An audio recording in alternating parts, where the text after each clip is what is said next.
नमस्कार साथियों, मैं निशांत कुमार आप सभी का स्वागत करता हूं हिंदी एजुकेशन वर्ल्ड में।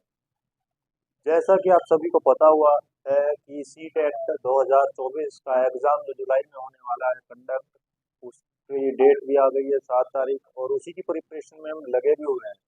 मैंने अभी अपना केवल एक ही लेक्चर उस पर डाला था संख्या पद्धति को लेकर के, जिसमें मैंने संख्याओं के बारे में उनकी डेफिनेशंस दी थी और उनसे जो क्वेश्चंस बनने वाले थे उनके बारे में मैंने बात। अभी हम मैथ की पेडालॉजी को नहीं देखेंगे, केवल मैथ का वो पोर्शन हम देखने जा रहे हैं। इससे 15 क्वेश्चन आए।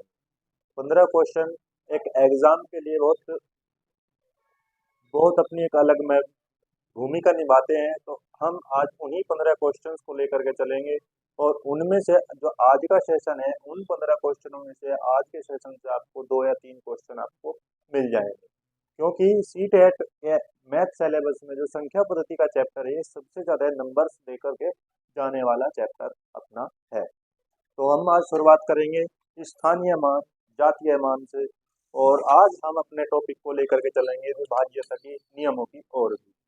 तो आइए देखते हैं। ये चीज़ें आप सभी ने पहले भी पढ़ी हुई है, लेकिन मेरा काम है बिल्कुल बेसिक से किसी चीज़ को शुरू करना, यानी कि फर्श से लेकर के उसको अर्श तक लेकर के जाना। तो मैं बिल्कुल आपको ज़मीनी स्तर से पढ़ाना शुरू करूंगा और ज़मीनी स्तर से धीरे धीरे अपने स्टैंडर्ड को हम बढ़ाते हुए आगे की ओर चलेंगे। तो आप सभी को पता होगा कि स्थानीय मान क्या है। नहीं भी पता है तो आज बड़ी अच्छे से आप सीखोगे कि स्थानीय मान होता क्या है।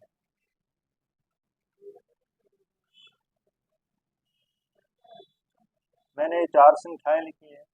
डी ये आपका इकाई अंक, इकाई के बाद आपका आता है दहाई का, दहाई के बाद आपका आ जाता है सैकड़ा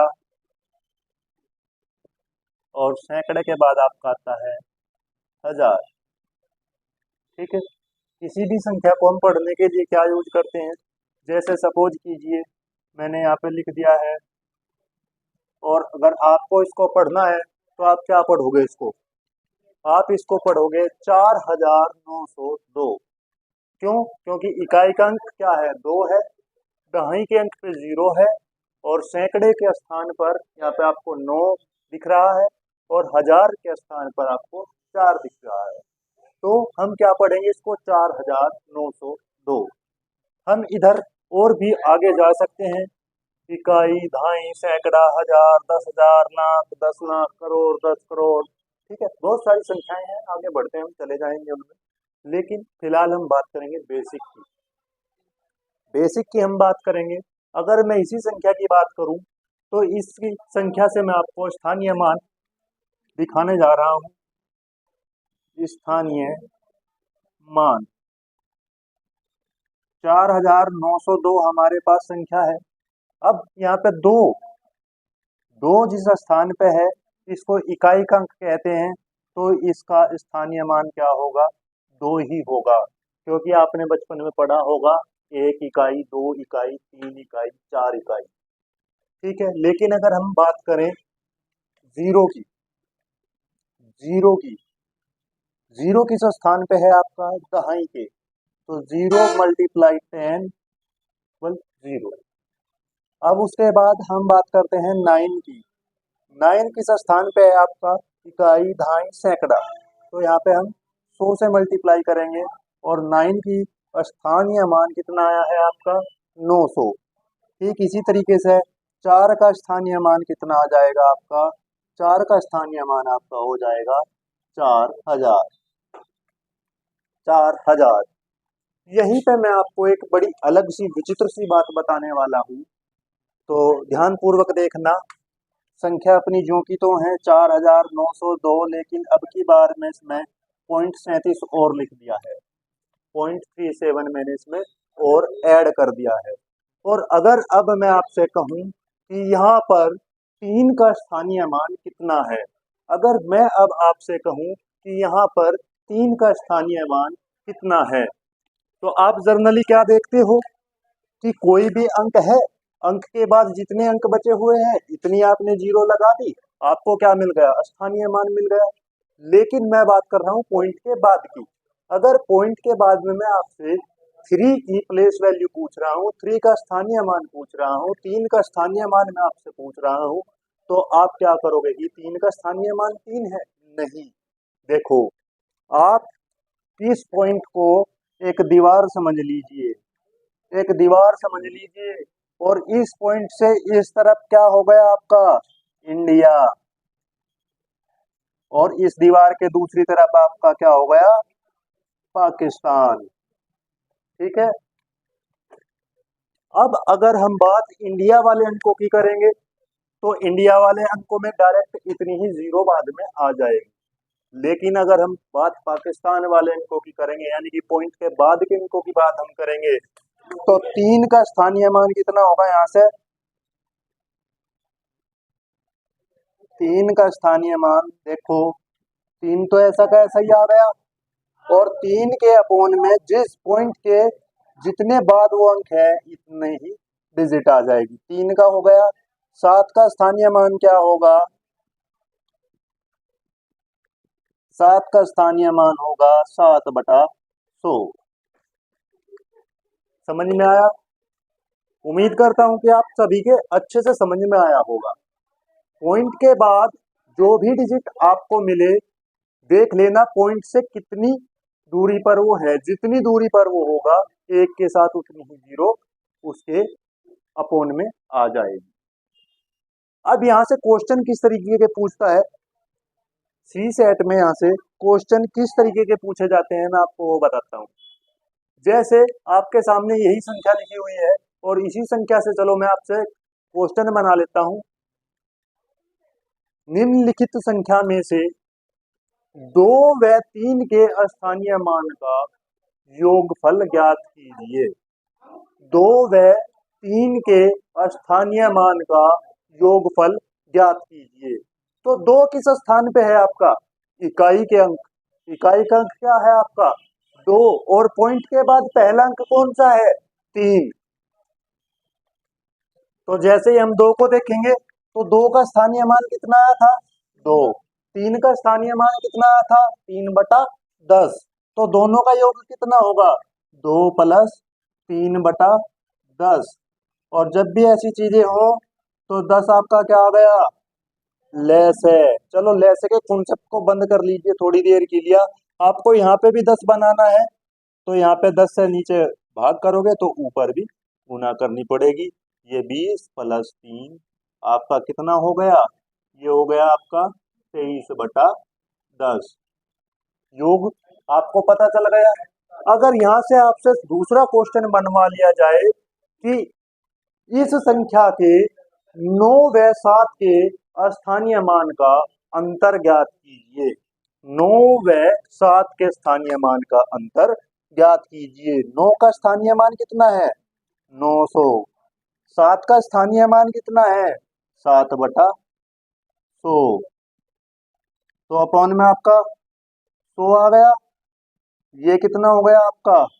90,000। 90,000 में से 7 घटा दीजिए, कितना बच गया?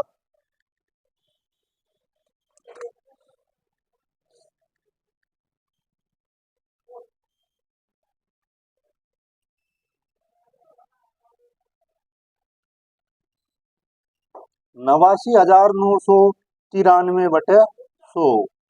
इस तरीके के क्वेश्चन जो है वहां पे आपसे पूछे जाते हैं। अभी मैंने केवल बात की कहीं की स्थानीय मान की। अब आपके लिए मैं एक जानकारी दे दूं कि किसी भी संख्या का जातीय मान वह संख्या स्वयं होती है।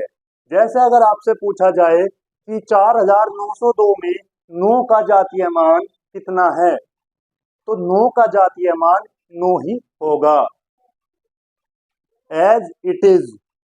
उम्मीद करता हूं आप सभी के अच्छे से समझ में आया होगा। और अगर इसी संख्या को मैं विस्तार पूर्वक देखूं, विस्तृत क्रम में लिखना देखूं, तो ये कितना हो जाएगा? 4000 + 900 और +2। इसको हम ऐसे भी लिख सकते हैं। ये विस्तृत रूप इसका हो गया। हमने 2 टॉपिक अपने क्लियर किए, स्थानीय मान और जातीय मान। अब नेक्स्ट टॉपिक जो आपका है वो आपके लिए बहुत ही इंपॉर्टेंट होने वाला है, विभाज्यता का नियम। तो सभी साथियों अपना हेडिंग बना लीजिए, विभाज्यता के नियम, rules of divisibility, rules of divisibility.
विभाज्यता के नियम।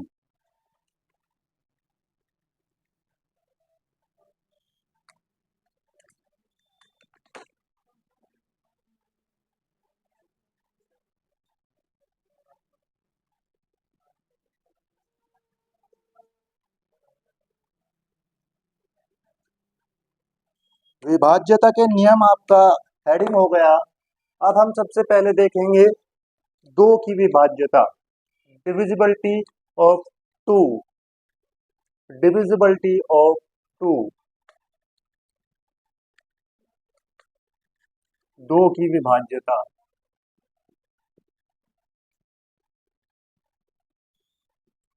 यानी कि हमें कैसे पता चले कि कौन सी संख्या दो से डिवाइड हो जाएगी।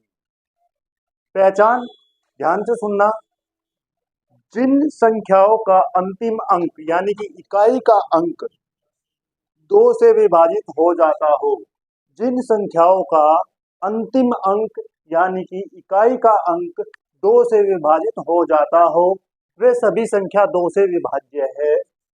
या एग्जाम्पल के तौर पे आप देख लीजिए, जिन संख्याओं के अंत में 0, 2, 4, 6, 8, ये संख्याएं जिन संख्याओं के अंत में लिखी हुई हो, वे सभी संख्याएं जो है दो से विभाज्य है। जैसे मैं अगर आपसे कहूं कि 9, 4, 6 और 000, क्या ये दो से विभाज्य है? तो आप कहोगे बिल्कुल दो से विभाज्य है। अगर मैं कहूं 3, 9, 5, 4, 2, 1, क्या ये दो से विभाज्य है? जी नहीं सर। ये दो से विभाज्य है? जी सर। क्यों? क्योंकि देखिए पहली संख्या का इकाई अंक क्या है? 0, दूसरी संख्या का इकाई अंक क्या है? 1। अगर एक, क्या इन संख्याओं में कोई एक दिखाई दे रहा है? नहीं, तो ये दो से विभाज्य नहीं है। यहाँ पे दो दिखाई दे रहा है, दो, यहाँ पे भी दो है, तो ये संख्या जो है दो से विभाज्य हो जाएगी। अब हम देखेंगे चार की विभाज्यता। हमने दो की विभाज्यता में बात की, हमने दो की विभाज्यता में बात की कि अंतिम अंक, केवल इकाई का अंक, इकाई का अंक यदि 0, 2, 4, 6, 8 में से कोई सा है तो वह संख्या दो से विभाज्य हो जाएगी। अब हम बात कर रहे हैं चार की विभाज्यता की। तो चार की विभाज्यता में अंतिम दो अंक, अंतिम दो अंक चार से विभाजित हो, चार से विभाजित हो, अंतिम दो अंक चार से विभाजित हो। अंतिम दो अंक अगर चार से विभाजित होंगे तो वो संख्या जो है चार से विभाजित होगी, चार से विभाज्य संख्या वो होगी।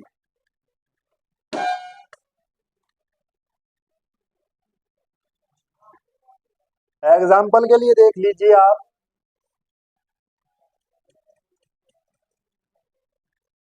8,462, 8462। क्या 4 से ये संख्या विभाज्य है? देखने के लिए हम क्या करेंगे? देखने के लिए हम वही करेंगे कि अंतिम दो अंकों को 4 से डिवाइड करके देख लीजिए।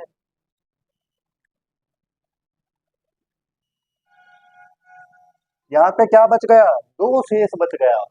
अगर दो शेष बच रहा है आपका, तो ये संख्या जो है 4 से विभाज्य नहीं होगी। अब दूसरी संख्या देख लीजिए।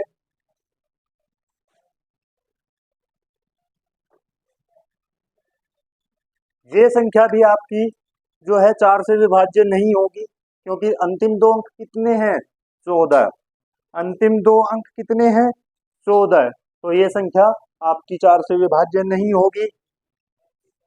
अब देख लीजिए,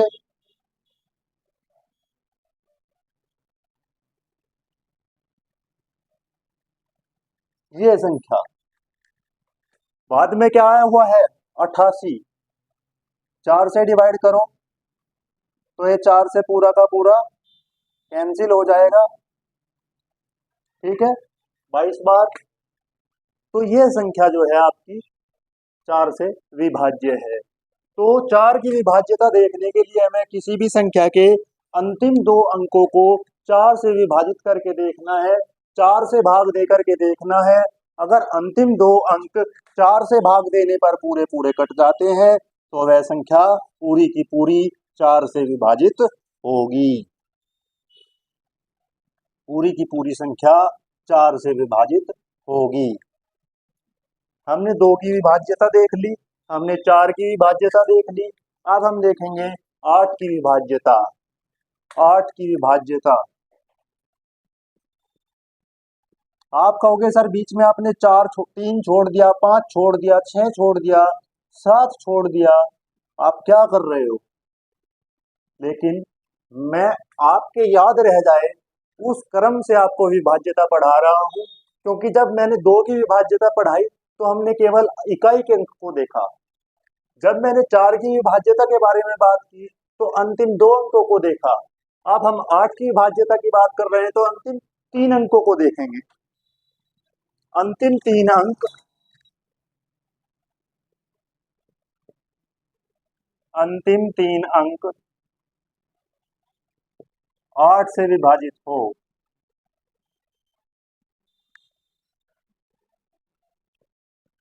अंतिम 3 अंक 8 से विभाजित हो। अब मैं आपके सामने एक संख्या लिख रहा हूं।